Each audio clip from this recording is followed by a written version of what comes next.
Welcome to Marketing Mistakes and How to Avoid Them.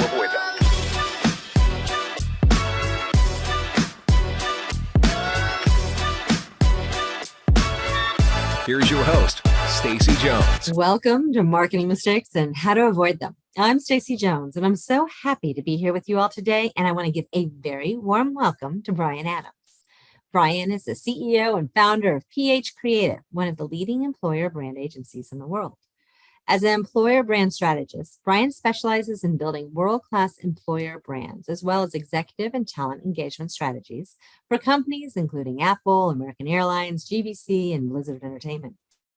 Recognized as a prominent employer and brand thought leader, Bryan is known for his unconventional and even controversial methodologies that help change how people think about employer branding. Bryan is a two-time best-selling author of Getting Goosebumps and Give and Get Employer Branding, and a fellow podcaster and specialist speaker. Today, Bryan and I are going to be discussing why companies should develop their own employer brand strategy and what steps they should first take. We'll learn what works from Bryan's perspective, what should be avoided, and how some businesses just miss the mark. Bryan, welcome. So happy. Thanks for having me on, Stacy. I'm looking forward to our chat today. Well, I would love to start off before we dive into your world. How did you get here today? How are you the specialist of all things on employer branding? Because it's not the go-to that most people think of. No, that's right. And it's interesting, actually, because I'm sometimes referred to as a recovering marketer. And I started the agency. It's coming up to, it's just past, actually, 18 years, which kind of dates me. But, you know, we were in business for a number of years and we didn't have a point of difference. We weren't making particular headway, but we did have a couple of clients in the recruitment space and we really enjoyed working with them. And I think this was before the term employer brand was coined. So we just started gravitating to HR directors because they took our call and marketing directors didn't. It kind of developed from there. And, you know, one great thing from a business strategy perspective is to find a niche. And we were really lucky and thankful that we found this niche really early on. And, you know, we've built up a client list over a number of years of just hard work and sticking to one thing and focusing on it and refining and hopefully, touch a lot of wood, you know, we're doing it well and it's going great. And here you are today. You've worked for some very major brands as well to help them with their branding initiatives. We have, but I mean, it was funny, actually. I was talking to Dave, my partner, the other day, and it's only 7 years ago. We had a sweet shop as a client, a candy store as a client. So we've certainly put the hard yards in with small companies. We've worked with a lot of small business. We've made a lot of mistakes. But we've had some lucky breaks and we've done some great work, which has sort of slowly led to a reputation that's allowed us the fortunate position now to work with some amazing brands. That's awesome. So since I love talking about mistakes, right? And you've already mentioned, you're like, we made some mistakes along the way. What are some of the mistakes that brands make when they think about the need to actually create a brand that their team will embrace versus their consumer? Yeah, what a great question. So the first thing is, if you think you've got a great consumer brand, if you think that's enough to attract great talent and keep great talent in your organization, then you're sadly mistaken. And actually, a number of years ago now, we learned very early on by working with Virgin that it can actually work against you because the lovable brand that Virgin is, or certainly was setting expectations such that if you didn't live up to them, people were in for a bit of a shock and a major disappointment. And that's what was happening when we started working with Virgin. And we did some work with their candidate experience. The candidate experience was so poor that people applying for jobs weren't just dissatisfied with the candidate experience and turning down jobs. They were going home, cancelling their Virgin contract and spending their consumer dollars somewhere else as well. So that was probably the first time that we really made a tangible link between the two sides of the coin, that is brand, the employer brand and the consumer brand, and proved that any negative brand experience can damage your reputation. regardless of where that happens. So that's certainly the first one. The second is just trying to brag about how good your organization is, talking about the strengths, benefits, and opportunities on offer.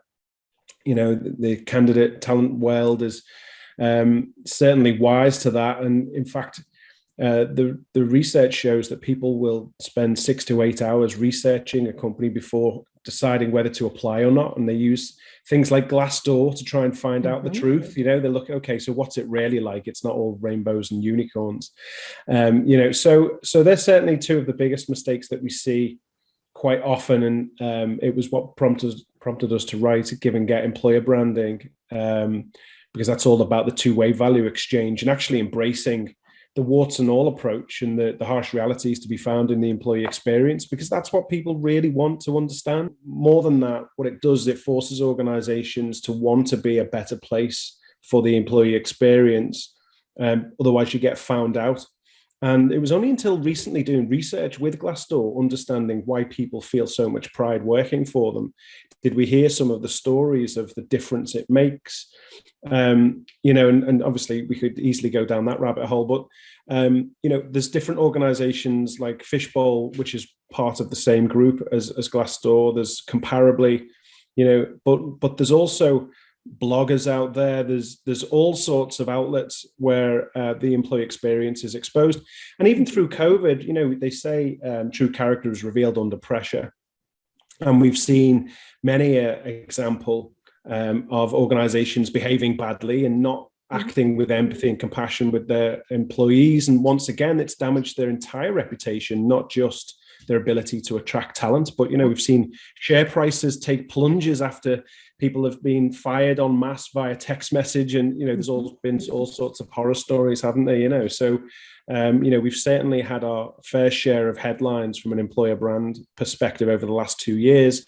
And it's propelled the industry forward, and it's put a spotlight on just how important it is to treat your people with dignity, respect, compassion, empathy, and more than that, to actually know with confidence what your culture is, so you can own it and proudly stand behind some of the harsh realities and adversities that exist. Because there's, if you look at Amazon, for example, they haven't got a great reputation for being a warm and fuzzy place to work, but they own it, and if you can stick it out for 2 years in Amazon, you're probably going to accelerate through the ranks quickly. You're going to be very employable afterwards, and you will have worked with some very smart people under immense pressure of relentless high expectations. So there's a lot to be said to just owning your culture and understanding what it is. So when you think about companies that have good employee branding, who are they? Who do you think is at the top of the list? I mean, I know Southwest Airlines for years was, the epitome of the employees who made a different flight experience. But who else? Well, Southwest is a good example, and I'll tell you why. They were one of the first organizations that made what they stood for as an employer part of the forefront of their consumer brand. And they tangibly joined the two by putting their people first very proudly and using that as a strength to attract customers. So that's a great example. I don't think I'll beat your example, Stacey. Yay, I have a home run. But I'm from Dallas, Texas. I grew up with Southwest. I just know them really, really well. I have stock since I was like 2 years old. No, like 2 months old, 2 days old, something like that. Wow. That was a very wise early investment. But you look at organizations like Salesforce, who even have a word for their culture, Ohana. You look at HubSpot, who are renowned for a place to go and belong and, take your whole self to work and so on and so forth. These are organizations that really trade on their employer brand. And then you look at McKinsey, someone like McKinsey, who, believe it or not, they lose a lot of people to Google.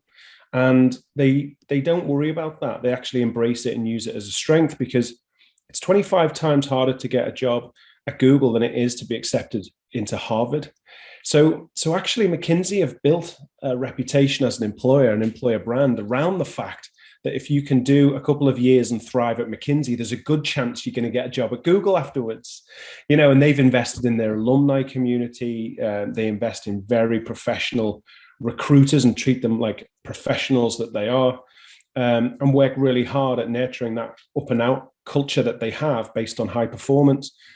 So there's a number of organizations out there, and it all comes down to two things. One, aligning the business strategy with the employer brand strategy. And two, confidently owning their culture with clarity and simplicity. And some organizations do it better than others. Mostly the organizations like Southwest, it's because it's brought in from a leadership perspective, and culture is valued authentically. And the rest is strategy, process, time, and resource. And how does this differentiate between, your large scale corporate brand and your little candy store? Is it a different approach that they have to take, or is it similar overall? It's exactly the same principles. There's just more budget and engineering and a little bit extra complexity to match the complexity of your organizational structure. You can imagine someone like Apple with 150,000 people worldwide. They're going to have a slightly different strategy to your organization with 15 people, but the principles are exactly the same. So you think when I started out in business, and anybody listening who runs a small business will probably have a similar story. But I remember when there was about 5 of us in my organization, and I hired a salesperson. He was on 3 times my salary at the time. And I thought all my problems were solved. He was going to bring in more sales than I ever could. But actually what happened is quite the opposite. And I nearly went bankrupt. It was a terrible hire, probably mismanagement as well on my part. But I didn't own my culture. I didn't interrogate the candidate and sort of warn them about what they were facing into. They thought they were going to be resourced and given leads, and they just had to close business. And it wasn't like that. So it was a huge mistake that took me years to get past, actually. And I probably, there's a lot of business owners with horror stories like that. So you could argue that, when you're a small business, every hire matters more. So having an employer brand and hiring based on culture isn't that thing that you do when you're a bigger organization, and it's not for the scrappy startup. It's quite the opposite, actually. I really would implore any organization to really focus on understanding what their employer brand is and getting clarity on the proposition, their employee value proposition. What do people stand to get when they join? But more importantly, what have they got to give so they thrive and the organization benefits? And do you think would you say employer brand goes hand in hand with culture, or are they different? They are absolutely hand in hand. Culture is nothing more than a collection of repeatable, consistent behaviors. So that's what you see and experience all around you. Employer brand is the articulation of that. It's communications. Now, sometimes the employer brand will influence the culture because it can be forward facing. So a good employer brand can both be authentic and aspirational, and it can also bring about change management. But in any snapshot moment in time, the employer brand is nothing more than the articulation, influencing and crafting the reputation as an employer, but the culture is the reality of the experience. Right. And so where do you see people making just mistakes besides what you just said, which I think is something that pretty much any small business, medium-sized business owner can attest to, of hiring someone that you think has it all dialed in, but you have not actually set them up for success because you're on totally different pages. What are other mistakes? So we sort of mentioned it earlier on, but the big thing right across the board, employer brand industry as a whole is still doing this. It's bragging and talking about the strengths, benefits, and opportunities to just simply attract more people towards your organization. And this is the fundamental difference between marketing and what we're doing on this side of the fence. If 1 million people want to buy an iPhone and they can afford it, then Apple will sell them an iPhone. If there's a handful of jobs available and 1 million people apply, then only a handful of people are getting the job. So the tactics need to be different, and it stands to reason that you don't just want more applicants. You want more of the right qualified applicants applying for your role, which means a slightly different approach. So that's certainly the first thing. Waiting too long to articulate your employer brand and the proposition, and finally, I would probably add that having an employer brand is one thing, but having it strategically support the direction of the business is another. So we do see a lot of great employer brand that actually articulate the employee experience very well and accurately and authentically, but it doesn't necessarily support or align with the business. So leaders don't buy into it, and we see that all the time. So there's a number of pitfalls, but I think they're probably the main ones. And when a business is first setting up their employer brand plan, right? They're like, we're going to do this. We're going to write it down. We're going to sing it out loud. What are the first steps they actually need to be doing to get there? So it all starts with rigorous research, and you want to understand what is the leadership view. And usually the leadership view will give you the aspirational truth of the organization, but actually it'll also give you an insight into the capabilities required to contribute significantly to the organization. And that's really important. The employee view will give you the warts and all snapshot of today, the reality of what it's really like. And the overlap of those two things gives you an idea of what you want to keep, what you want to get rid of, and what you might need to introduce. And then finally, you look at the market view. What do we need to differentiate against? And what do we need to include to be the most relevant to our talent audience internally and externally? So that's certainly where it starts. And the other thing we've learned by working with small companies as well as global giants in the research process, data tells you what, but people tell you why. So giving your people a really good listening to and probing and finding the stories and the real insight to why people do what they do and why they feel how they feel is definitely the place to start, because if you can join those dots together, you're probably onto something. And along the way, where does it go off the wheels? Oh my goodness. So we're probably one of the most experienced employer brand agencies around. We've been doing it that long, but experience is nothing more than learning from mistakes. So it's fair to say that we've made quite a lot of mistakes, and most of it resides in missteps in research. So doing not enough research, so it's thin. So you've got some evidence that you build on top of, but actually it turns out to be a misrepresentation of the truth. That's certainly one. Another is trying to do employer branding without the buy-in and advocacy of the leaders of the organization. It just will not work. In fact, we turn down business. We won't work with organizations that haven't got that buy-in. We'll advise them. We offer them learning and training and coaching and help and support. They're welcome in the community, but we won't undertake a big project with them if we haven't got leadership buy-in. So I think those two things are certainly where it can go wrong. And then I guess finally, being authentic is important.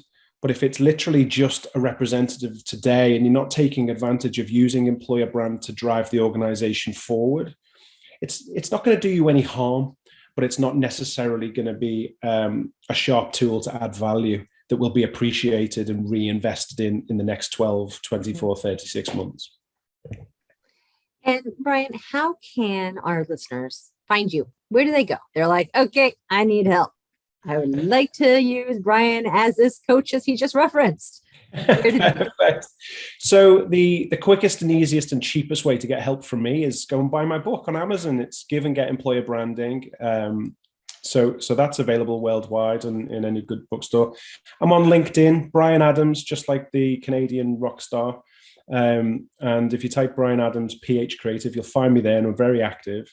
Or ph-creative.com. have a little look around. There's plenty of resources and blogs and things to look at there as well. And finally, if none of those things work, email me at Bryan@Ph.Creative.com. And Bryan, by the way, is with a Y, Bryan, but this will also be in our show notes that you can reference, I promise. Do you have any last words of parting advice to our eager beaver listeners who are like, I probably should do something about building our employee brand? Yeah, so it all starts with the shadow of the leader. So make sure you understand the values, the capabilities, and the strengths that you're looking for in your people around you.